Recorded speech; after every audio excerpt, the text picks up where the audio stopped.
Le Diouf Show remercie François Civil. Le Diouf Show de l'été avec Nicolas et Hippolyte.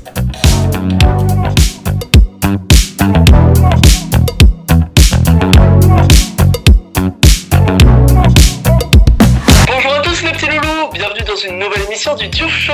Et aujourd'hui on va parler alimentation, non Nicolas? Ah oui, coucou tout le monde, on va parler alimentation et on va parler fruits, légumes. Alors on sacré un petit peu débat, on n'en parlera pas aujourd'hui, mais de saison, puisqu'on va parler des tomates. Hippolyte, c'est toi qui a soufflé la chose, t'aimes bien les tomates?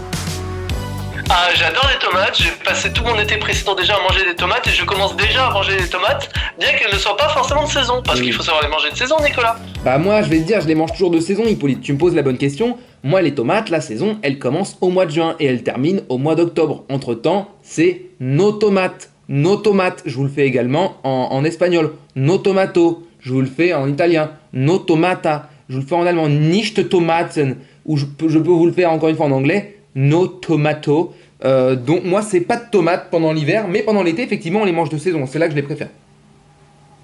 Ah oui, je suis totalement d'accord, je peux même le dire hors saison, je peux le dire en hongrois, Nincs paradicsom, et c'est très intéressant aussi. Paradicsom, ça ressemble à paradis d'ailleurs, ce qui est l'inverse des tomates hors saison. Eh bien oui, parce que les tomates c'est le paradis. Les tomates c'est le paradis, mais Hippolyte, tu les manges comment toi tes tomates de saison? Alors j'ai plusieurs modes de préparation, déjà moi je suis un sauvage, un adepte de croquer directement dans la tomate. Comme une même pomme. pas la couper, pas manger cru, croquer directement. Mais tu sais que quand la tomate est arrivée en France, en Europe, à partir du 15e siècle, on l'appelait pomodoro, qui veut dire pomme rouge ou pomme d'amour, hein, quand elle est arrivée d'Amérique du Sud. D'ailleurs, on la mangeait pas encore, mais on voyait déjà qu'elle était très belle, on l'assimilait déjà à une pomme. Donc ce que tu dis, le fait de croquer dedans en crunchy, en fait, hein, c'est super crunchy, c'est comme une pomme. Exactement. Et puis sinon, moi je suis un adepte, même plus qu'un adepte, un immense fan des tomates mozza. Ah oui, tu sais, ça j'ai mis du temps à y venir, en vérité. Ça fait vraiment un an, je pense que je mange tomate. Ouais, parce qu'en fait, la mozza, je trouvais ça un peu ennuyeux, je trouvais pas ça beaucoup de goût. C'était comme, tu sais, comme de la faisselle, mais qui faisait une boulache un peu dégueulasse. Et en fait, j'ai découvert le fait de bien l'assaisonner, parce que bien souvent, je voulais pas la gâcher, tu vois, comme ça coûte un petit peu de sous, etc. Enfin bref, je vois ça comme un fromage un peu particulier, donc vraiment à déguster comme ça. Mais là, j'ai découvert qu'on pouvait la saler, la poivrer, la vinaigrer, mettre de l'ail semoule ou de l'échalote. Voilà. De l'huile d'olive. Et ça, j'adore. Franchement, ça, j'adore. Et par ailleurs, tomates avec du sel. Ouais. Très très bon mélange. Ah, moi, j'appelle des même ça. Tomates croque-sel. Exactement. J'appelle ça ma tomate à la croque au sel, exactement. Il y a trop de petits mots dans la mienne, mais c'est que tomate croque-sel, tomate croque au sel, c'est exact. Moi, souvent, quand j'étais à l'école primaire et que je rentrais chez mes grands-parents jeudi ou vendredi midi, entrée, c'était tomate croque au sel. Ah bah voilà, c'est magnifique.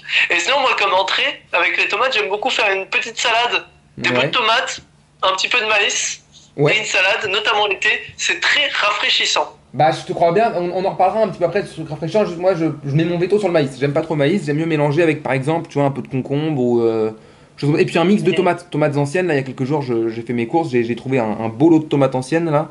Bio, produit en France, c'est délicieux, ça met de la couleur dans les assiettes et dans la vie. Mais oui, c'est vrai que c'est un plat rafraîchissant. Toi, c'est ce que tu manges quand il fait chaud?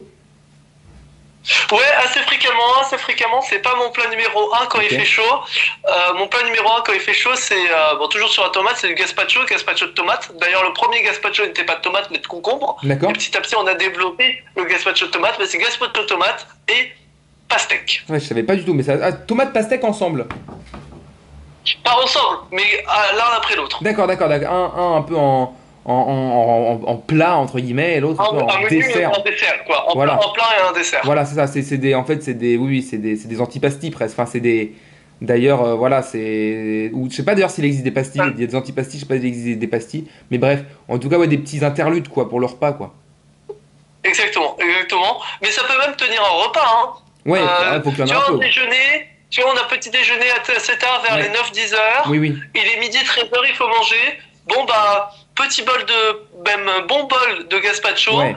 Un quart de pastèque. Et bah, ça remplit vite le ventre. Moi, je te dis oui si tu mets un peu de sel de céleri dans la tomate.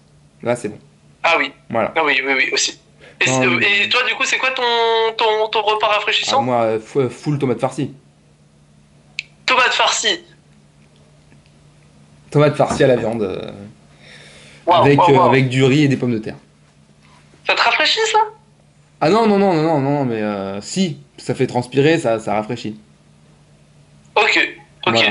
Moi, je suis un très grand fan des tomates à la provençale aussi. Avec du fromage, beaucoup de fromage, mais fondu, que tu mets dessus. Moi, Toi, le fromage, j'ai mon veto dessus. Tu nattes tes pommes de terre et ta tomate farcie avec du fromage qui peut être reblochon, morbier, ce que tu veux, un truc un peu fort. Et voilà. Moi, j'ai mon veto là-dessus. Bon, bah écoute, on peut pas plaire à tout le monde. C'est vrai que c'est un peu Non, cuisant, non. mais bon, voilà, chez nous, on fait ça. Petite salade. Après, moi, ce que je préfère, c'est manger quand même en salade. Voilà. Après, comme je te dis, tomate farcie, pommes Oui, de terre, en salade, riz, oui. fromage fondu, reblochon, morbier, ce que tu veux. Oui, il y a des belles choses à faire, Mais c'est vrai qu'en salade, je suis d'accord, en salade ou crue, c'est quand même la meilleure manière de manger tes tomates de saison. Voilà, bah écoutez, vous avez le plein d'idées recettes, je pense. N'hésitez pas à mettre également les vôtres en Oui, commentaire. Hein. absolument. C'est un forum, hein, on le dit à chaque épisode, mais on peut contribuer, on met en commentaire ces recettes, ces petites idées, ces petits tips, et on se les partagera. Exactement. On se laisse sur ça? On se laisse sur ça, on vous souhaite bon appétit. Et puis à très bientôt sur le Duo Show. Ciao, ciao.